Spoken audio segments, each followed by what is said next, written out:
so excited to have you on here because, I mean, obviously you've changed my life, right? But everybody is so excited about hearing about the Akashic Records, and, who better to talk to about it than the renowned expert, the queen, Linda. Oh, thank you.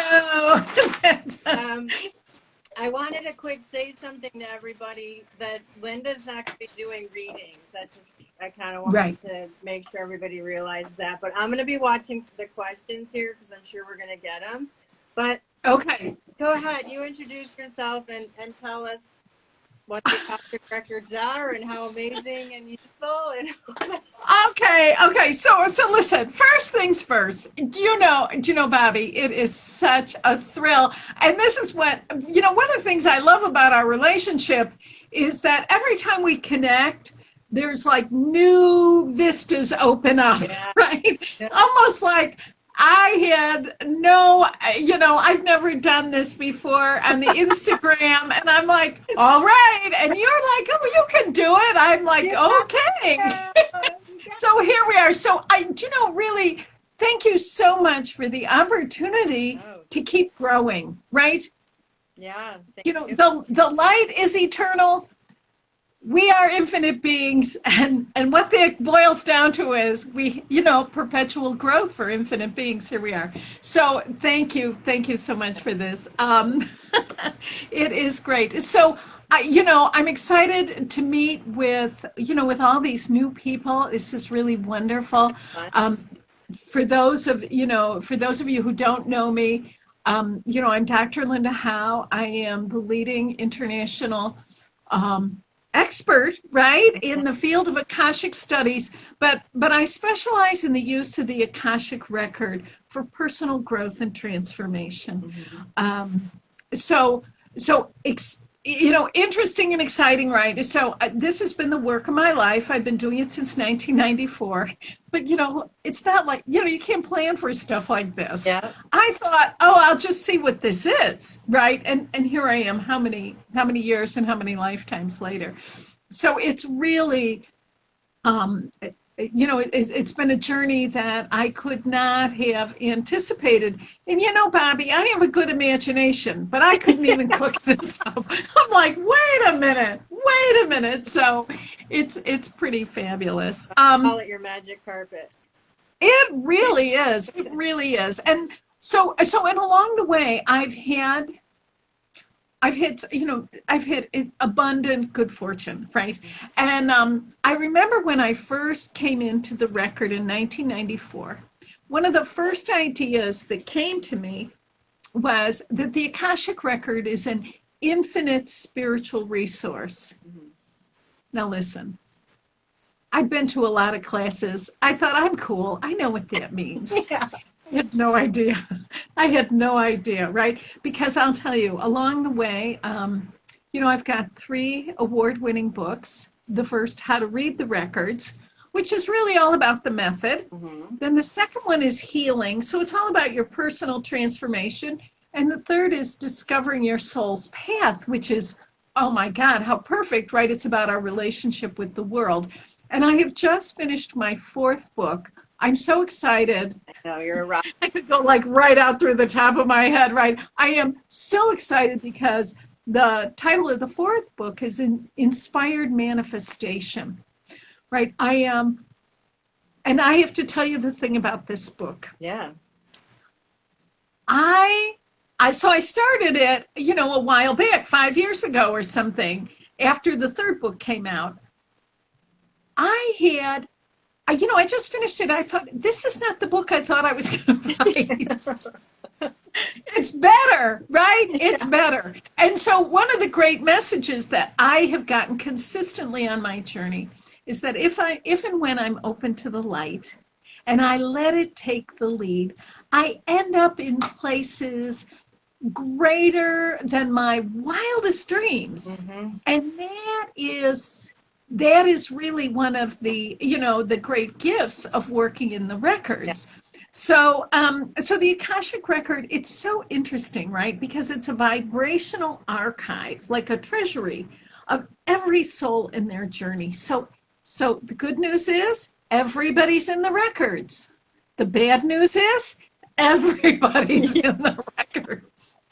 Sometimes people come to me, they're like, can we get rid of my ex? And I'm like, no, I'm sorry. I mean, this is the way it goes. And people want to like, right. There's like, no, everybody's in, all means all. Okay. I know it's like, could it be more obvious? It's like, anyway, so this is, I don't know. So that's like one of the great things. So everyone has records, right? Everyone. So the record is a vibrational correspondent to who we are, right? And when we open the records, we're looking at the soul. So we're not just reading your energy field, which is a good thing to do. Don't get me wrong. It's just different, right? It's also, the record is not a religion. Yay! Now listen, religions have done a great thing, right? They got us here.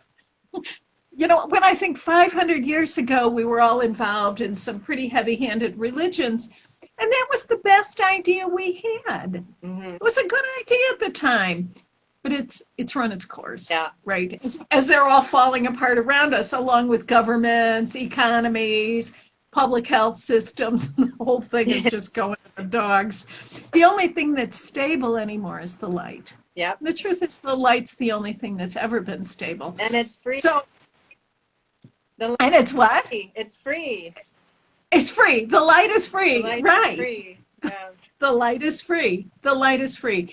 Anyway, so that's, I don't know. So what do you want to, so ask me a question. Yeah. It's easy for me. Listen, I have no earth in my chart, so I could. And okay. I think that's fine with everybody. But so I met you because you were doing soul retrievals. Yes. Before the Akashic Records. So how about it? Which, is back in Chicago. I think it's 25 years ago now. Oh, it's more than that, right? Yeah, and I was a non-believer, and a complete non-believer. My dad had killed in a car accident, 2 years or something before that. So I was a mess. And I thought I was on candid camera when I was when you were doing your soul retrieval. No way, how come? That is hilarious. Well, it's hilarious now because people probably think the same thing here with me, but because you told me, well, I'm going to do drumming or this or whatever spirit, I'm told to do, which I didn't understand at the time, right? But then what happened there, which is a whole long story, but you not only connected me with my dad, but you also allowed him to you helped him cross over. And then he was able to be with me in spirit in this profound, strong way. And a lot of things shifted for me right after that, because spirit can come in and like move mountains and all this other stuff. And then you and I lost touch. And I'm going to quick say this because everybody always asks, how did you get connected to your gift? How did you get, so then at some point you started studying the Akashic Records, and then when I was told to find a teacher only 5 years ago, 4.5 years ago, you popped up on Facebook after 25 years, and I was like, well, there she is. There's my teacher. But can you talk just a little bit about like how you found the records and then how you developed your own pathway prayer process? Of course. And I think it's so I just have to say though, Bobbi, the perfection of everything, right? That in that moment, I remember doing your soul retrieval. I remember being with you and like it was a big deal. Yeah. Right, for us both. Right. It was profound. And then to reconnect later, I just feel like it's one of the exciting things about life is that we keep, when we're connected to people, we're connected. Yeah. And that's just the way it is, Yeah. So I'm always really moved by that because because you and I mean, how much planning could we do? Right. We did a lot. Like, not that much. Anyway, but here's what's interesting. In my own journey, obviously I'm in Chicago. I have a Chicago accent, like it or not. And but I was raised in a very traditional Midwest family, right? Very Chicago, Christian situation, right? Mhm. And it was all very good.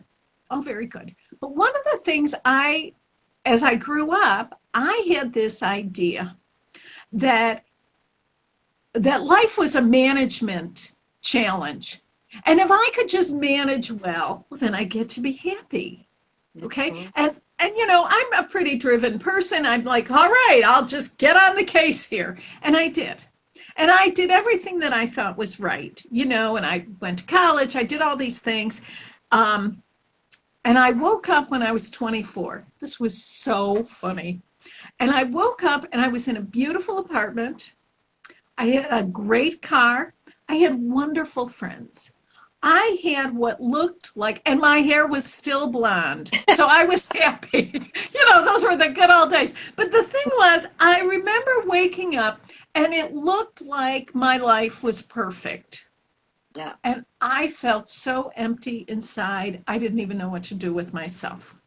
So I prayed to a God I didn't really believe in at that point. And I was just like, if you're even there, you got to help me. Mm-hmm.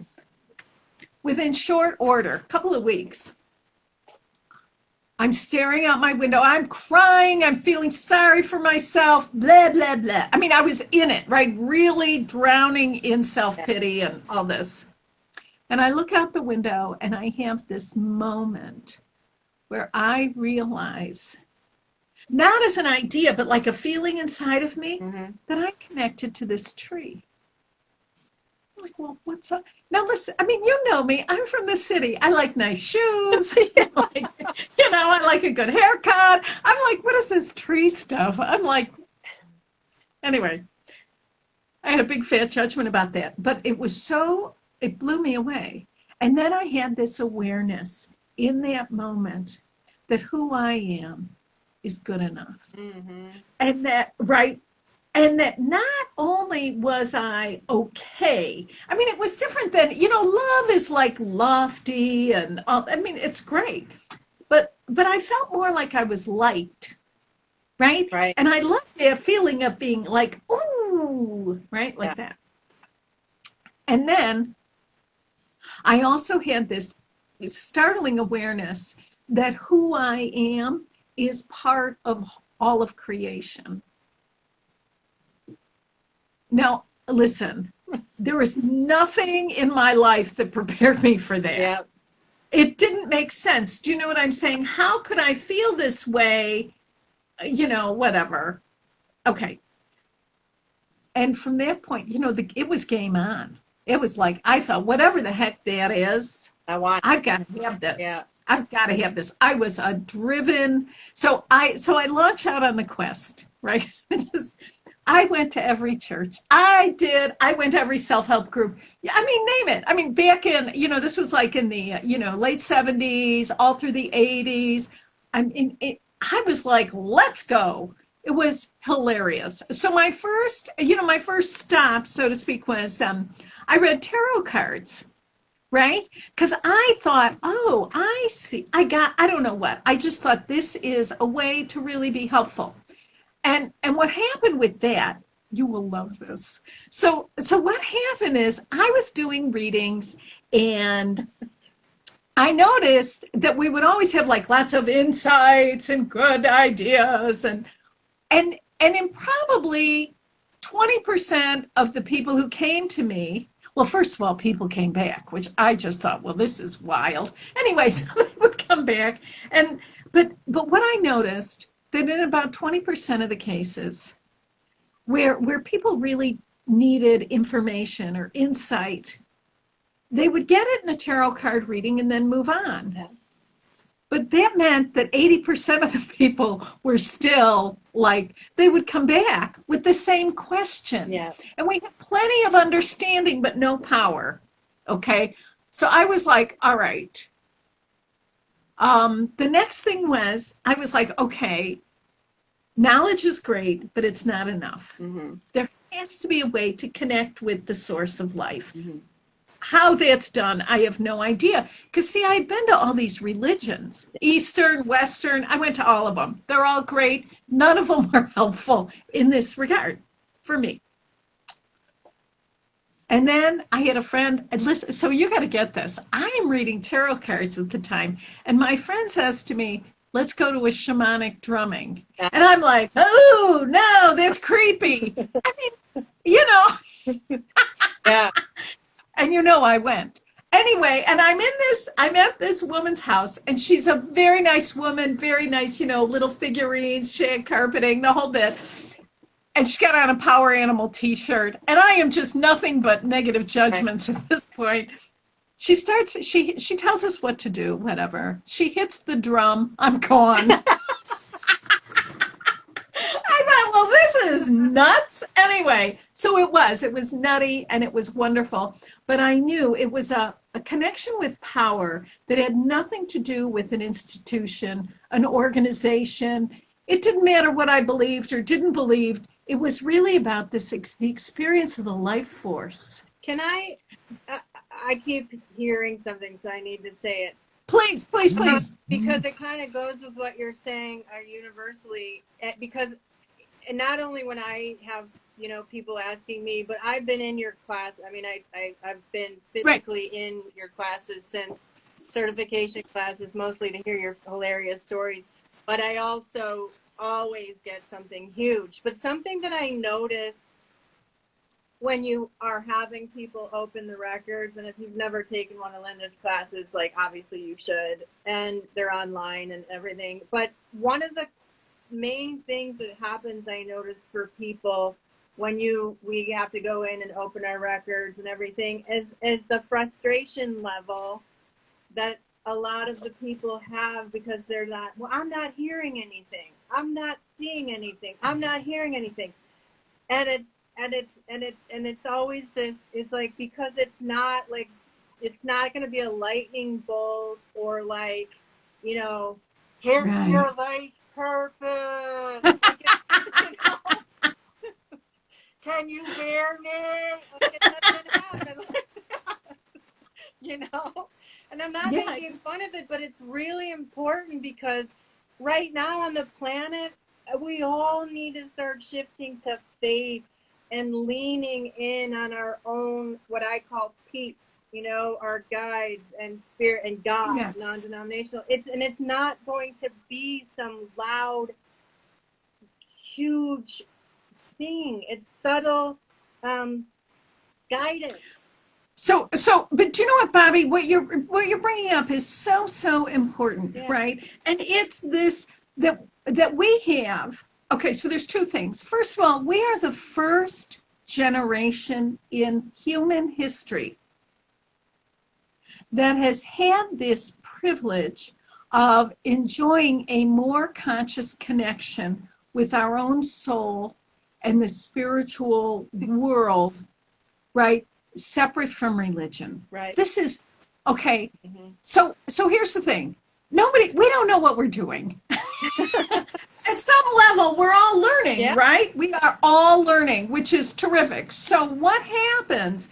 And we have, I mean, I know I had so many preconceived notions of, like, if I was really spiritual, what would happen and how it would be. And I have to tell you, in doing work, so I've been teaching people how to connect with the Akashic Record, conscious, responsible, deliberate, since 1996.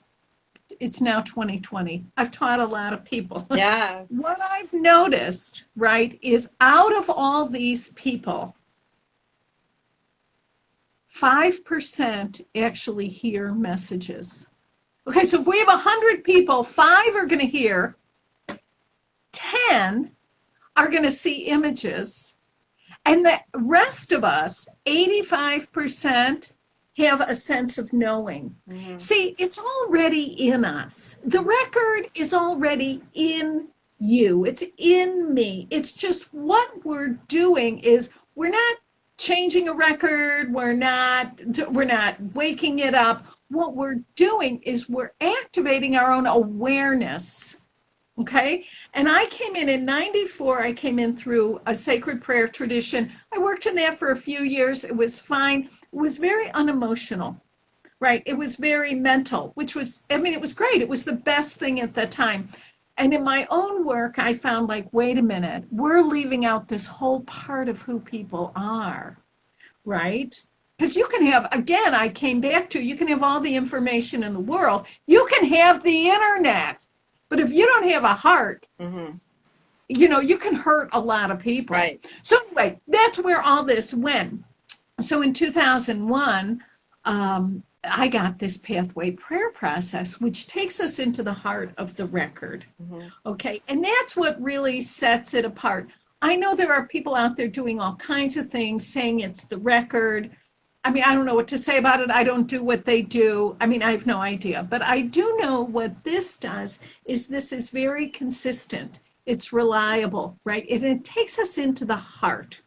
Okay, so what that means, good news, bad news, right, is that we find ourselves connected to our true feelings about ourselves, our lives, the people in it, our activities. And it's tremendous. It's transformational, right? And sometimes it's uncomfortable. So, but it's real, right? It's real. Yeah, I think that you know, so it's uncomfortable because healing's uncomfortable. You know, healing is uncomfortable, which is why, you know, we tend to dip our toe in and run, dip our toe. You know, we could go into all of that, but what's available in the records, I know for me, even when I started, because it was so instant for me. It was it's like literally the first time I was like, oh, okay, and I ended up healing so much of my own stuff, you know, within the record. So I mean, would you say that pretty much everything you can heal? Pretty much anything in the record? So yes, I would say generally speaking, absolutely. But we have to clarify what healing is. Right. So we're talking about spiritual healing. And so what we're talking about is transforming our relationship to wounding life experiences. Everybody has them. It's part of being human. Don't take it personally. And listen, it's just, you know, is it terrible? Yes, it's terrible. Terrible things happen.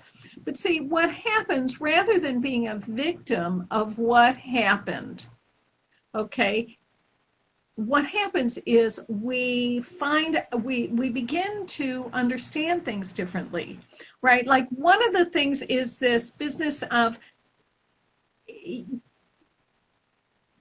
know, whatever the injury is, whatever the, you know, the terrible childhood, the bad relationship, the car accident, everything that happens to us is an opportunity for us to learn to love ourselves unconditionally.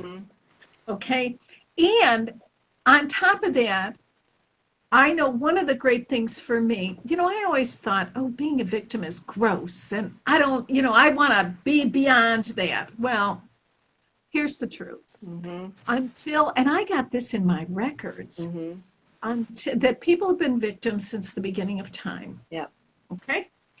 And until I can love myself, even when I've been a victim, I am doomed to being a victim. The only way out of that bind is to have compassion for myself, even though I was unable to stop, you know, whatever it was, the car accident, the abuse, the whatever. My inability, can I love myself when I was a flawed mortal being? That is the ticket. So when we're working, that's what, see, spiritual healing is about moving from a place of self-rejection to self-acceptance. And then all the love and appreciation, it's in there. But as long as I'm resisting the reality of my situation, it can't come out. Right. So through acceptance ignites the release of the limiting ideas, all the old patterns. If you want to get rid of an old pattern, you got to love the fact that, if you're up eating ice cream every night at midnight, you're doing it for a good reason. Yeah. So right? Nobody, maybe you're hungry. I don't know. Maybe it's the only time you're alone in the house. I don't know. But see, until I can really have compassion for myself in those vulnerable moments, I am doomed to be stuck in defeating patterns. And so, yeah. You said something that I love, in one of your classes, which is, like the eating the ice cream or people doing bad things, whatever. Right. They're doing the best that they can. B, 100% of the time we're seeking to feel better and feel love, regardless of, what the behavior looks like.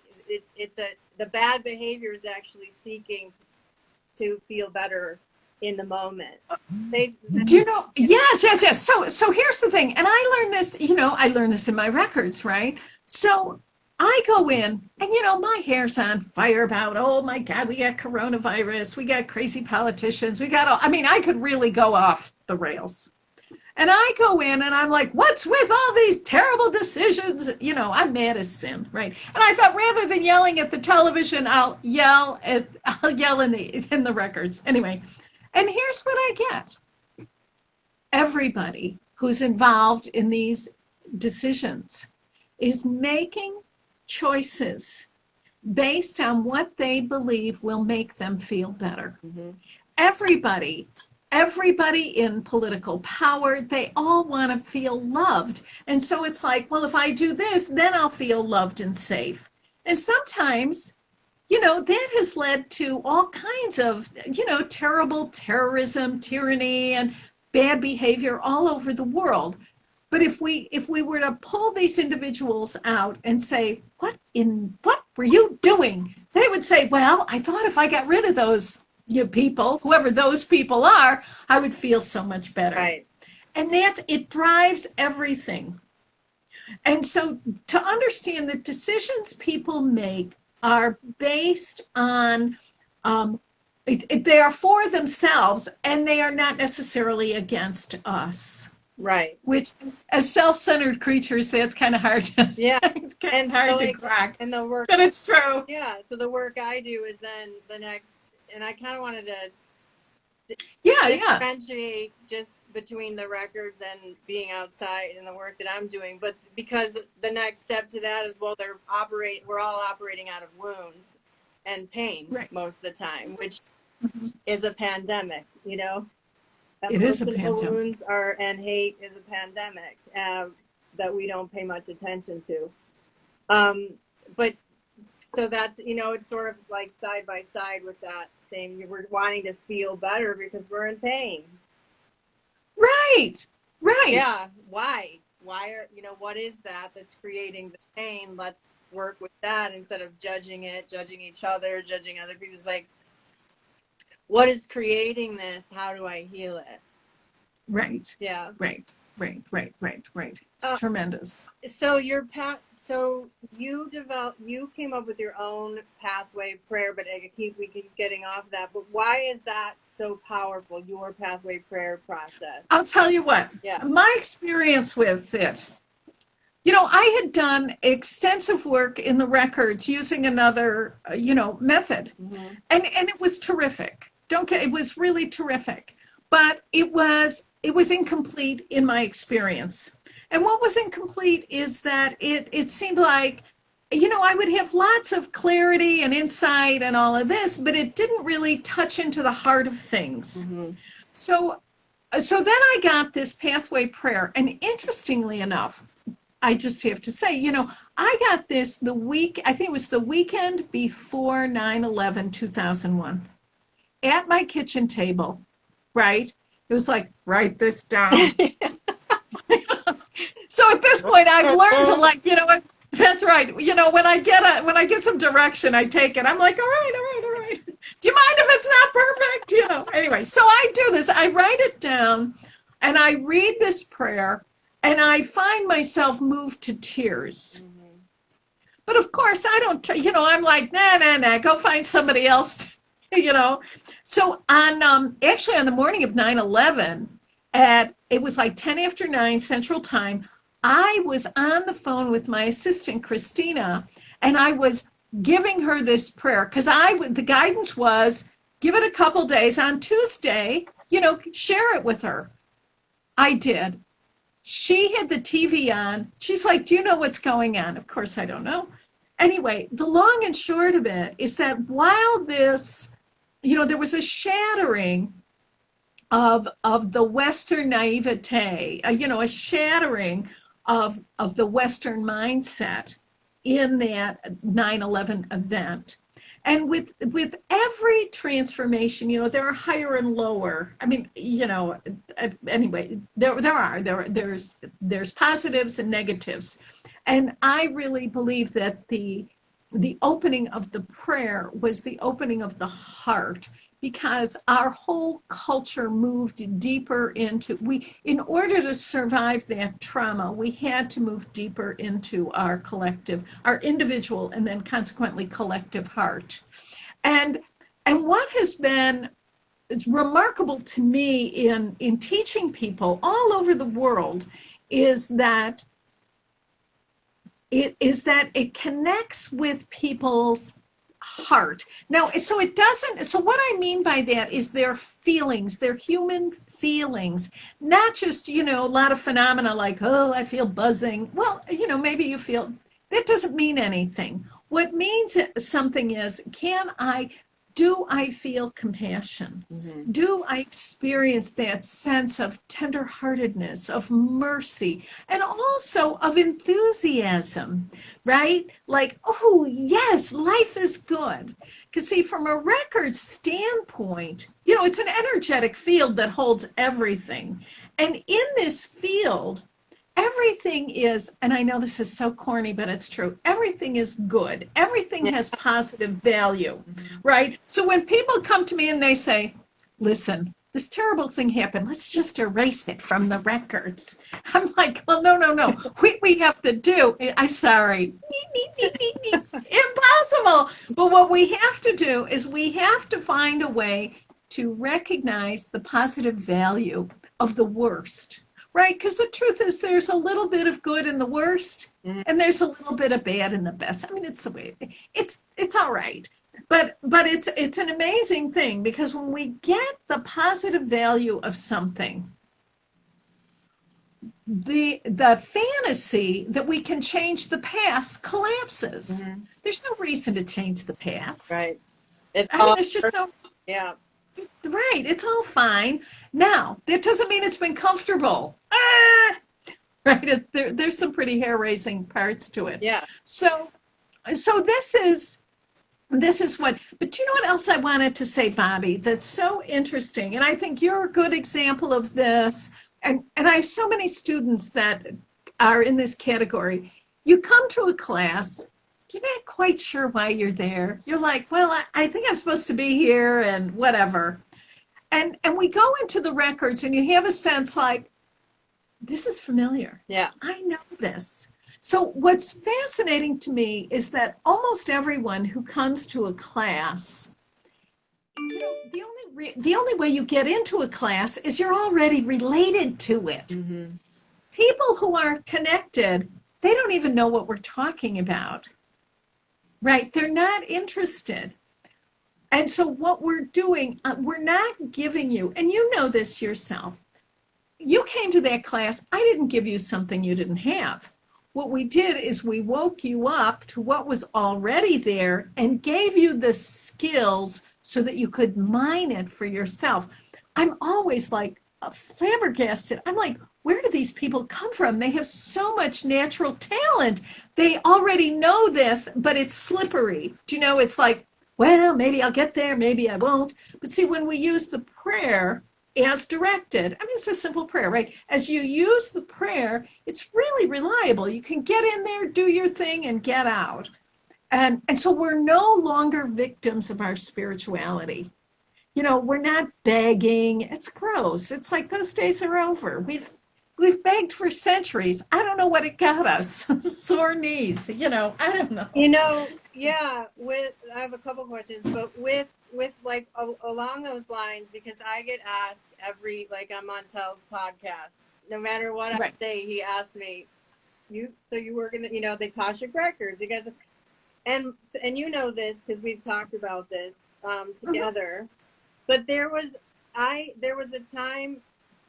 First of all, when I first did the Akashic Records, you mentioned the heart and love, and I knew when I was working in the records that I actually would see the most incredible, gorgeous, deep, deep, deep red, and then I knew, and I would feel this whoop whoop, like my, Right. So I was like, oh, I just dropped in, right, and then I would be able to look around and all those things, and using the pathway prayer, and then you ask a what, why, how question, right? But when I wanted to talk about this a little bit, Sure. because we've had a little, not concern, but discussion about it. When I started not being able to remember the prayer, it was so interesting for me because I literally was just going blank. So then I asked, what's going on? I can't remember the prayer. And then I have to grab, and I heard, you're not in the records anymore, and so right. And I remember, I think I called you or something, because that's when I started understanding, I'm outside of the records now, and I'm being taught like medical intuitive things, and how to, and now I'm able to see, like, and I said, what am I calling this? And I literally heard etheric medicine. I didn't even know what etheric meant. I literally didn't even know, like people still. But we've talked about it, so now I do.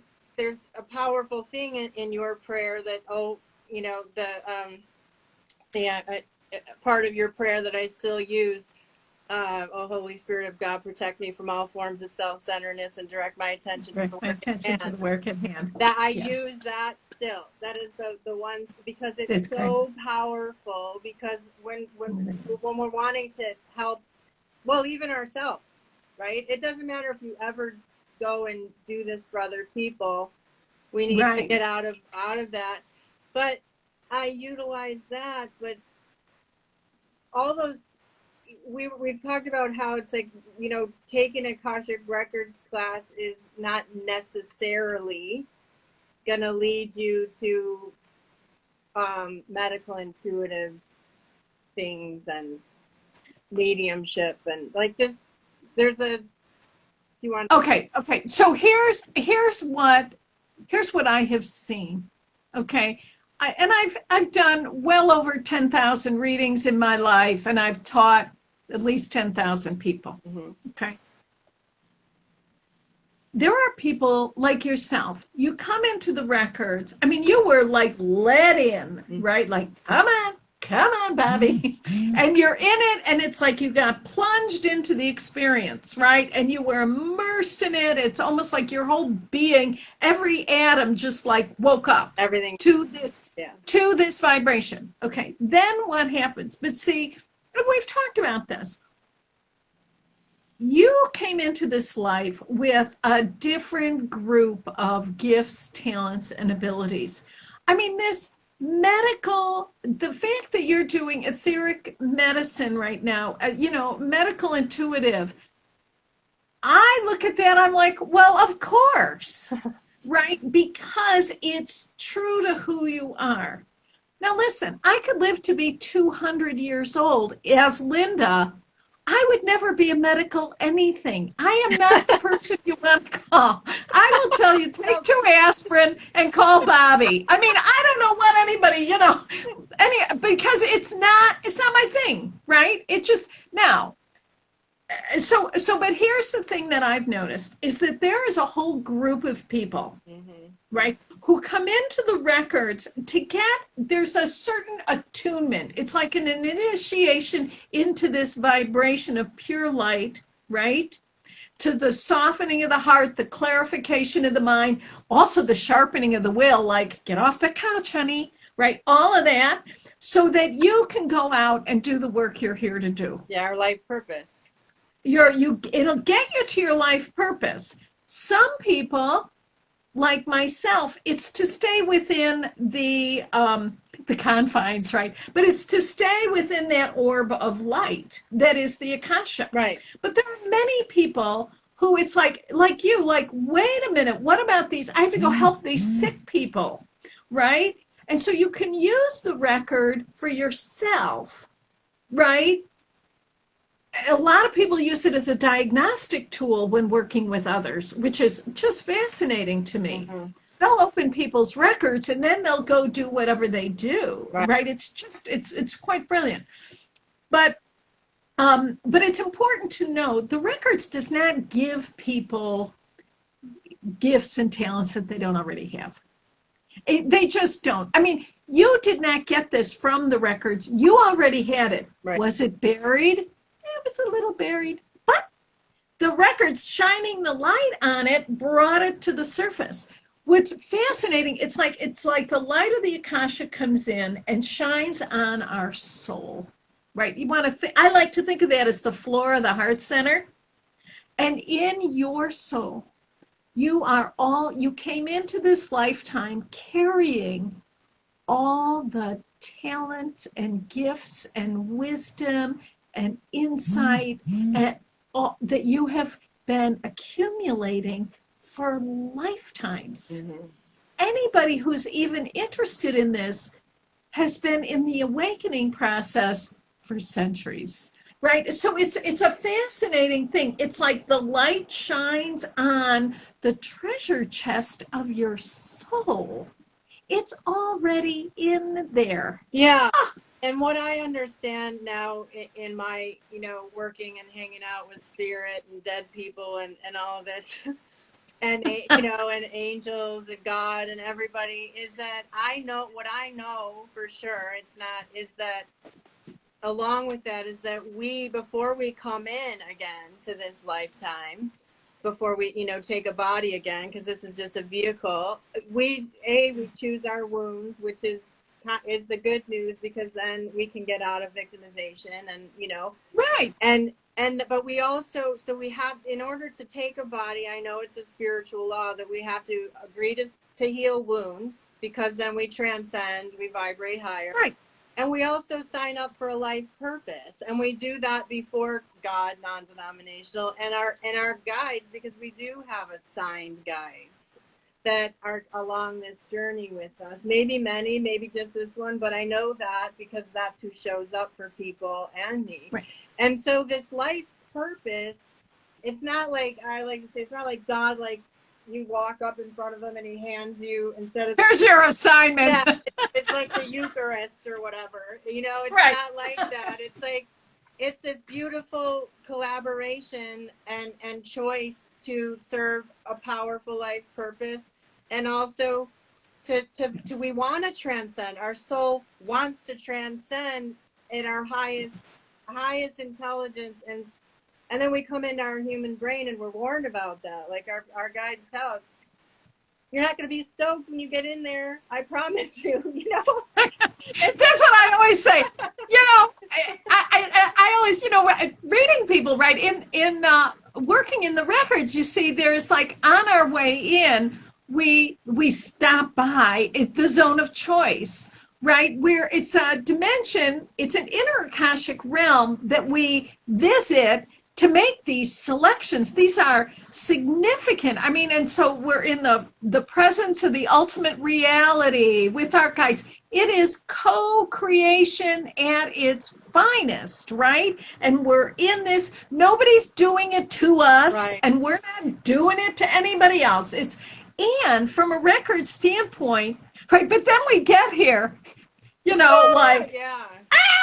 babies scream when they arrive. Of course. Can you imagine? Like, wait a minute, I was just free and you know, and now, oh my God, what is this? Yeah. You know, I get this chubby little body. I mean, it just is so funny. But, right, but from an Akashic perspective, and I think this is so, like one of the things I've learned about is that the purpose of the soul's journey as human is to grow into unconditional self-love, Mm-hmm. right? Then unconditional love for all others, and then all of creation. All right.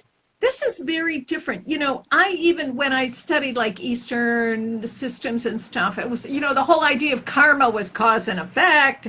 And I thought, oh, there's some God out there or some board of karma and they're keeping score. Yeah. Good life, bad life, Yeah. good behavior, bad behavior. And in the records, it's like, no, no, no, that's not even it. It's like, can you love yourself now? Yeah. And can you love yourself now?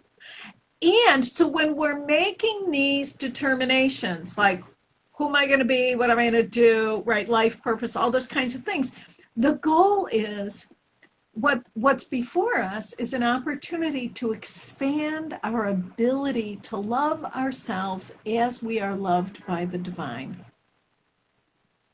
I don't know. I mean, I can hardly even say that. I get goosebumps. I'm like, oh, it takes my breath away because this is really what we're talking about here. And that's the power of a conscious spiritual journey, Right. right? Right. Is that we move into that, and that's what we're doing. Right. And that's why I say, you know, it's not, it isn't, and this is meant, you know, not to be whatever judgmental, but it That's is right. as simple as saying, what did I say I would do? I want to do it. Whatever I signed up for, lead me to it, and then just but that takes faith, and you know, and that takes trust, and that takes self-love too, because you have to want to live in that power. You have to want that for yourself. You have to want to keep your word with yourself. You know, keep your word with your soul and the journey that you signed up for. You don't need to know what it is right away. I didn't. I certainly had no idea I was going to end up here. Oh, I had no idea. I mean, this is, Yeah. I think a lot of this stuff, I mean, who can plan for this, right? Right. Especially right now at this time in history, the rate of change, there is no way, you could have known what you would be doing today, but there were some clues because you've always been very keen on understanding the body and you've been very service oriented. It's like, oh, it's so of course hindsight is 2020. We look back, we go, oh, of course, it's obvious. But it's like we have to grow into our soul's purposes. They're in us, but we have to find out what they look like at this point in time. So it's really And it's important to also understand what I know from my work with spirit, that in that signing up process, whatever you want to, but that's what I call it, because I see everything in pictures. And that's very funny. I love it. I love the idea of it. It's great. Feel, all that stuff. So it's like, okay, you sign up for the purpose, and then you go in the life of the life purpose. You're not, it's so whatever, if you want to envision, a slip of paper, here's my life purpose, I'll eventually get there, right? But I'm going to have to go through all this hardship and then realize that all the hard stuff, there was a purpose to every single one of it. But ultimately, we come in to this lifetime, this is what I know, with the tools and the gifts that we need to serve that ultimate life purpose. That is so well said. Yeah. Yes. And what's really kind of funny is most of us are like, they can't be my purpose. It's too easy. It's too fun. It's like, that's what I've always wanted to do. The purpose is within us. It's not outside of us. Right.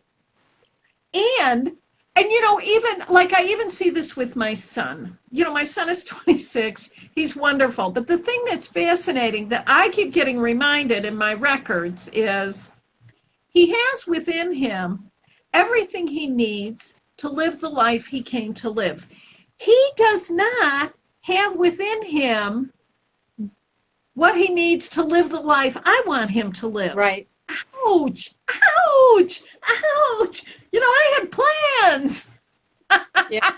I just was on here with a child psychologist like a week or so ago, and we talked about all that, which is like, hey, get out of it. Doesn't, yes, you're the child's parent in this lifetime, but they're here on their own chosen journey with their own chosen wounds and all that other stuff. And also, you want to imagine your gifts being mine are in a doctor's bag. Oh, Mine are in a backpack with books. Yeah. But it's like, hey, we don't need to. Don't go waking yourself up at 3 a.m. to go opening someone else's gift bag and that's right, and thinking that you can take a gift out of someone else's thing when they're not looking and force it to be part of your life purpose, because A, you're wasting your time. B, you could hurt somebody, right? Which is really important. It's very important that, for me, I always say, I don't say or do anything when I'm in session with someone that spirit did not tell me to say or do. Right. Ever. Right. It's because, and that's what's beautiful about saying that pathway, that part of your pathway prayer process, oh, Holy Spirit of God, protect me from all forms of self-centeredness and direct my attention to the work at hand. Because when you say that, you better mean it. That's right. You better mean it or you could hurt somebody. And this isn't about us. I'm in service to God, spirit, guides, the angels, the person that's sitting in front of me, whether they're physical or on Skype or whatever. And I know that I wait patiently to be taught. I am spirit taught. I rarely read anything in books unless I'm told, hey, look in this book. Look there. What do you know? I read it. I'm like, okay, I get it. I got it. It's a beautiful collaboration because it's supposed to be, right? So I say this because, we spend a lot of time, and I get a little worried, and you and I have talked about this, because I truly love people so much, right? And I want people to heal. I really do. And I know that if I could, anyone can. And this is my mission on the planet. And that, just like in real estate, when the .com thing happened back in San Francisco, I was already a real estate agent, but it reminds me of this time because the real estate market flooded with new realtors, bunch of kids that still lived at home or whatever, and there were thousands of real estate agents running around out there who had no idea what they were doing. They didn't understand the mortgage process. They didn't understand anything, and they were walking people into shitty loans, overpriced homes, all kinds of stuff because they didn't understand, and it wasn't something they should be doing, but they jumped on the bandwagon. And I feel this is coming through from source. That's right. I feel like I need to say it is because it's becoming, self-healing and all this is now this big .com boom sort of a thing. And hey, be very careful. Be careful if this isn't something that is your purpose. Don't force it to be because you want it to be, because you're gonna hurt people. Well, and this is one of the things that I learned very early on. I mean, I remember very clearly getting the guidance that, it was like, because I'm like, wow, right? What is this? And the message was very clear. This is a wonderful, we're back to it's an infinite spiritual resource, but use it responsibly, because as many people as you help, you can hurt that many people and not even know it. Right. So pay attention. check your motives. Yeah. I mean, one of the things, like as someone who works in this, on the spiritual avenue, so to speak, it's like the issue of self-evaluation. I mean, one of the marks of a good healer, of a good reader, is someone who can really evaluate themselves and be honest about their motives. Yeah. And then, because see, if we can be honest, we can then be, then we're correctable, then we're teachable, and then we grow, right? So, but it's, and many people try this. I mean, like many people tried real estate, many people, tried a lot of things, right? I don't know, whatever people do, but, and a lot of people, especially when somebody's a good healer, you're a good healer, Bobbi, you make it seem easy.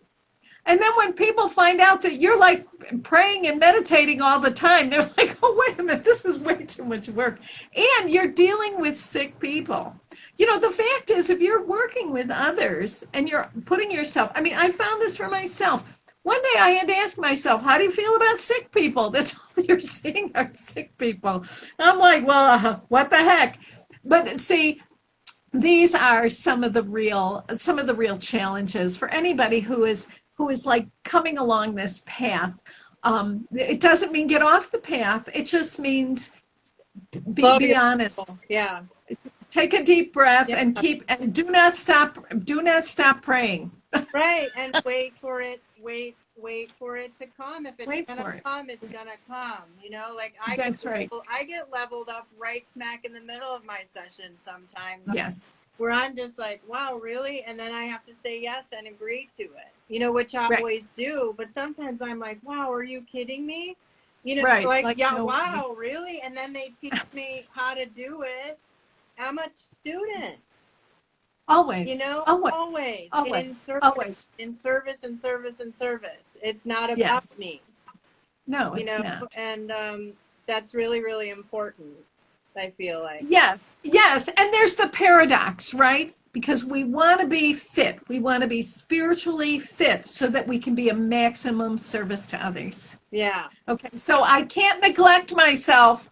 But anyway. Yeah, I want you, because we have 1 minute and 20 seconds. Will you tell everybody, like, what you have a new book coming out? How do people... I have a new book coming out. I don't have a publication date yet. Inspired Manifestation. But go to my website, lindahowe.com, and I have an online school, the Linda Howe Online Center for Akashic Studies. Woo! And so we've got, but it's fun, because you can take all these classes, certification classes. There's also enrichment classes. But here's what I know. I know the world is up for grabs and upside down. And what is consistent, what is steady is the light. And so by going within, you can navigate anything. So, but Bobbi, I just love you. Thank you so much. We could talk for hours, and we have. So it's great. I have a feeling everyone's going to be wanting to hear more from you. And I saw a lot of questions, and there were people on here from Argentina, Spain, China, Australia, all over. And then, of course, from here. But it was so cool to see everybody so excited to hear from you. And thank you. You're a huge gift. Oh, thank you. So are you, Bobbi. Thank you so much. I love you too. Thank you so much. See you. Bye-bye. Bye. Thanks, everybody. Thank you. Bye-bye. Thank you, everybody.